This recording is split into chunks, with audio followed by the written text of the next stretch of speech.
Predestination Among the Stars. It was late at night, and everyone was watching the incredible lights in the sky.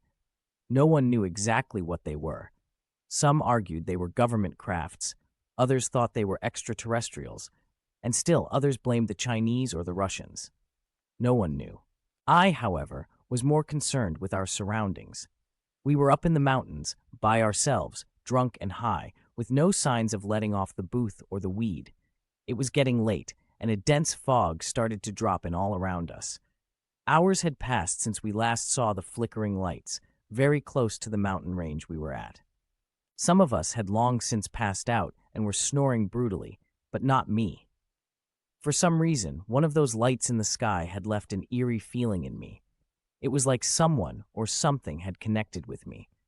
I was kind of paranoid and panicking by the minute, while all my friends had passed out. Suddenly, I started to hear weird noises and squealing sounds everywhere. I opened a beer and said to myself, "Ah, you're such a pussy!" But as soon as I turned around to head to my car, there, standing tall in front of me, no more than 3 feet away, was a gleaming purple figure, about 8 feet tall, looking at me. I froze.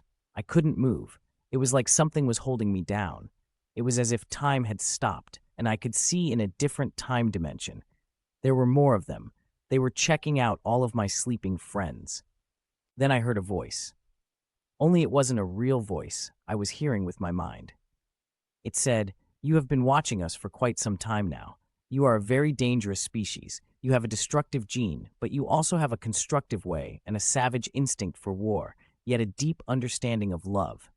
You are a rare combination of good and evil within a turbulent sea of conflicts and solutions, a rare combination of animal and higher self. We are concerned with your increasing ability to expand beyond your planet. We are concerned you will bring your savage self with you and will cause a momentum shift in the natural order we have maintained for millennia. You are increasingly bringing your international conflicts into outer space. Your weapons, although crude, can and will harm the balance of the stars and planets, causing orbital disruptions and possibly catastrophic events among other stars." I was freaking out, about to faint. I wasn't standing in the sense of maintaining my balance on my own 2 feet. I was floating with my feet on the ground. I was about to throw up, but I couldn't.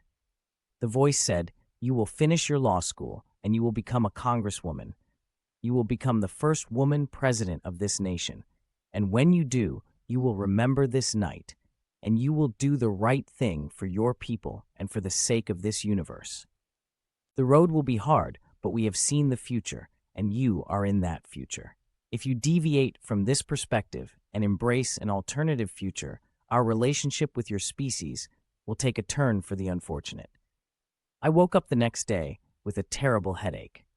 I told my friends about the night before, and they all laughed at me, blaming the alcohol. But since that night, they call me Madam President and laugh. I'm graduating this year from Harvard and have an internship lined up with my congressman. This opportunity was arranged by one of my professors, who was so impressed with my grades and thesis. Coincidence? I don't know. If you like this story, please comment, like, and subscribe.